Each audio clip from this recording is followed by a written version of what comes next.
terimalah diri kita sendiri. Mari kita menjadi diri sendiri. Ini menjadi isu di banyak hal. Misalnya ada kalimat dari Lao Tzu itu. Misalnya, angsa itu tidak perlu mandi untuk membuat dirinya putih. Demikian juga engkau tidak perlu melakukan apapun, engkau hanya perlu menjadi dirimu. Nah, ini kalimat dari Lao Tzu. Jadi berarti apa? Memahami diri itu bukan kok terus menipu diri, tapi yuk jadi diri kita sendiri saja dulu. Kita pahami potensi-potensi, kelebihan-kelebihan kita, dan itu yang kita hidupkan. Jangan takut atau jangan banyak terpengaruh oleh hal-hal di luar diri sampai kita melupakan hakikat diri kita yang sejati. Jadi the snow goose need not bath to make itself white. Neither need you do anything but be yourself. Jadi angsa itu tidak perlu mandi untuk membuat dirinya jadi putih. Demikian pula engkau tidak perlu melakukan hal-hal yang lain, tapi hanya jadilah dirimu sendiri. Dan ini dikuatkan oleh Dr. Seuss. Ini tokoh yang bolak-balik sering kita singgung ya di bulan yang lalu. Kata beliau begini, jadilah dirimu sendiri. Katakan apa yang engkau rasakan. Karena mereka yang keberatan tidak menganggapnya penting, mereka yang menganggapnya penting tidak keberatan. Maksudnya apa? Yuk kita jadi diri kita sendiri saja. Tidak usah terlalu peduli dengan komentarnya orang. Orang yang peduli dengan kita itu tidak akan banyak berpikir, dia pasti menerima apa saja yang kita lakukan, kita katakan. Sebaliknya, orang yang tidak peduli dengan kita, dia tidak akan mau berpikir dalam tentang apa yang kita lakukan, apa yang kita katakan. Jadi berarti apa? Tidak usah tergantung pada komentarnya orang, tidak usah tergantung pada pikiran-pikirannya orang yang tidak selalu relevan. Mari kita jadi diri kita sendiri, dan kita menyampaikan apa yang ingin kita sampaikan. Kita diam kalau memang tidak ingin bicara. Pokoknya kita hidup sesuai keinginan kita, menjadi diri kita sendiri. Ini mirip seperti pepatah, jadilah diri sendiri sesuai yang kita inginkan, karena orang yang suka kepada kita tetap akan suka kepada kita apapun yang kita lakukan, apapun yang kita jalankan. Sebaliknya, orang yang tidak suka pada kita tetap akan mencari celah-celah untuk menyatakan bahwa kita salah, kita keliru, apapun yang kita jalankan, apapun yang kita lakukan. Baik, ya ini nasihat pertama tentang self-identity. Ini berarti yuk kita menjadi diri kita sendiri secara otentik. Kalau iya ya kita bilang iya, kalau tidak ya kita berani bilang tidak. Prinsip pertama. Prinsip kedua dari self-identity adalah, jadi ini membangun identitas diri. Identitas itu sesuatu yang seperti saya bilang di awal tadi, bukan harga mati. Tapi dia adalah sesuatu yang dibentuk, diupayakan. Jadi ini saya kutipkan satu quotes dari George Bernard Shaw. Dia bilang, life isn't about finding yourself. Life is about creating yourself. Hidup itu bukan tentang menemukan dirimu, tetapi hidup itu tentang menciptakan dirimu. Kita ini kan sering menghabiskan terlalu banyak waktu untuk siapa hakikat diriku, apa hakikat diriku, terus menerus. Kata Josh Bernard Shaw, tidak begitu caranya. Caranya apa? Engkau ingin membentuk dirimu seperti apa?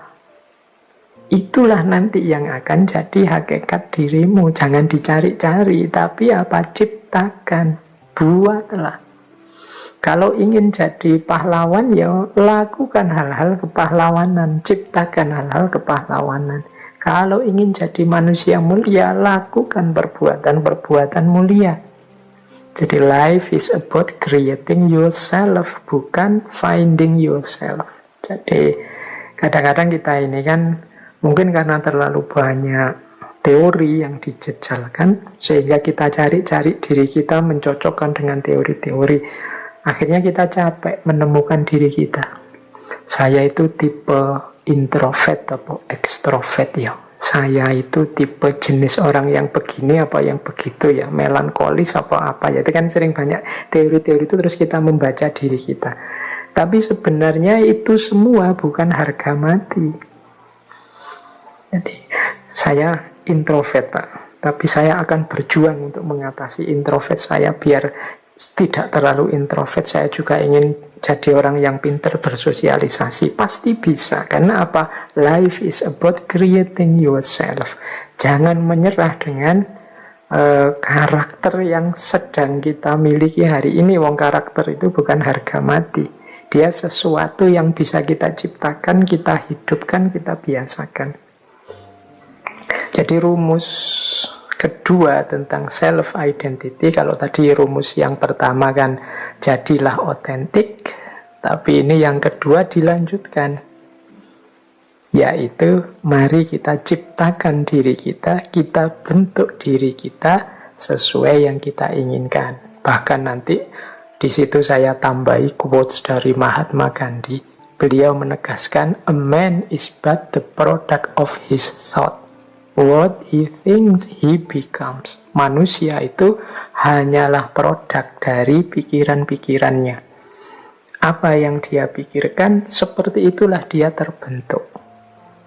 Berarti apa? Yuk kita berpikir yang positif-positif, yang produktif-produktif. Kita berpikir yang baik-baik. Tentang diri kita, lingkungan kita, masyarakat kita. Disitulah kita juga akan terbentuk jadi orang baik. Pikiran kita yang baik akan melahirkan kata-kata yang baik, melahirkan tindakan yang baik, dan melahirkan kebiasaan-kebiasaan yang baik.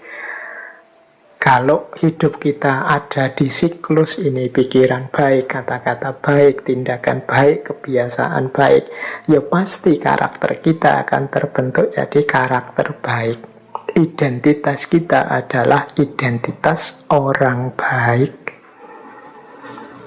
Nah, jadi ini rumus kedua saat kita membangun self-identity, membangun identitas diri kita. Rumus yang ketiga untuk self-identity adalah identitas kita itu sifatnya adalah ongoing proses, senantiasa berproses, tidak mandek, tidak harga mati. Ini seperti kalimat yang saya ambil quotes dari William Shakespeare. We know what we are, but not what we may be. Kita tahu siapa kita sekarang, tapi kita tidak tahu what we may be, apa kita, siapa kita nantinya. Jadi berarti apa? Ya saya sekarang seperti ini, diterima saja. Tapi kan besok bisa jadi berubah. Asal kita rancang sejak sekarang.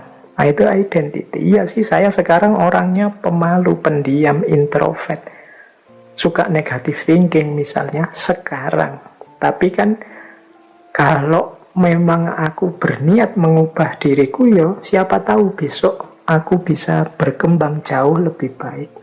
Dan tentunya kita juga kan ingin jadi jauh lebih baik. Jadi We know what we are. Kita mungkin bisa membaca siapa diri kita sekarang, tapi but not what we may be. Siapa tahu kita yang akan datang. Karena tidak ada identitas yang fix. Ya saya sekarang pemalu sih, tapi bukan berarti kepemaluan saya ini harga mati. Sampai besok-besok aku ya pemalu. Kalau kita mau bisa kok mengubah sifat pemalu kita, misalnya jadi agak pemberani misalnya. Itu what may be. Maka orang jangan putus asa dengan kondisinya, dengan situasinya, dengan identitasnya saat ini. Karena identitas, karakter, situasi itu sifatnya ongoing proses. Terus menerus berubah, bahkan tidak ada titik akhirnya. Kitalah nanti yang bisa menentukan kita ingin jadi apa, kita ingin terbentuk seperti apa. Ini dikuatkan oleh quotes dari Lao Tzu. When I let go of what I am, I become what I might be. Kalau aku melepaskan diriku saat ini, aku menjadi diriku yang mungkin. Diriku yang mungkin itu ya, diriku mungkin yang lebih baik, mungkin yang lebih sukses, mungkin yang lebih luar biasa, mungkin yang lebih dahsyat dari sekarang. Syaratnya apa? Let go of what I am.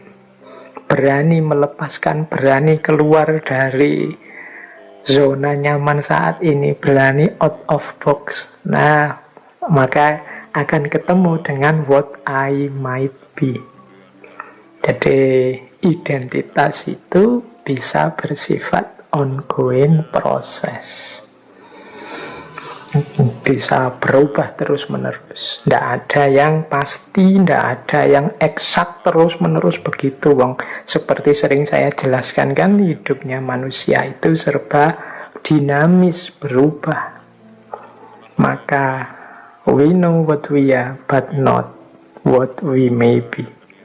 Kita tahu siapa diri kita sekarang, tapi seperti apa kita besok kita tidak tahu. Semuanya tergantung kemauan, keinginan, dan keseriusan kita dalam menjalani hidup, mengkonstitusi diri kita.